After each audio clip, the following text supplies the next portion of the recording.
Tu sais, quand tu vas dans une vente privée, parfois tu craques parce que tu as vu un prix très élevé et que c'est extrêmement réduit. En fait, c'est ce qu'on appelle l'ancrage. Aujourd'hui, je vais t'expliquer comment utiliser l'ancrage pour que tu puisses faire plus de business.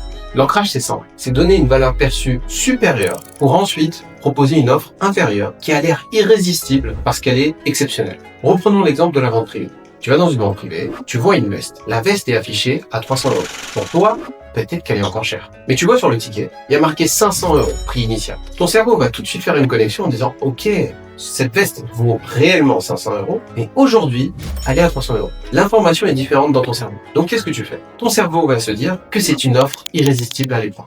Même si en réalité, peut-être que la veste vaut que 100 euros. C'est ça l'effet d'ancrage.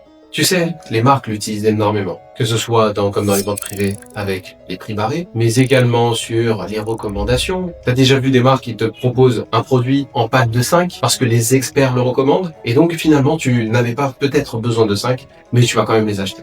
Ton objectif, c'est de placer la valeur la plus haute possible, parce que ton point d'ancrage doit être le plus haut possible pour que ton offre soit extrêmement irrésistible.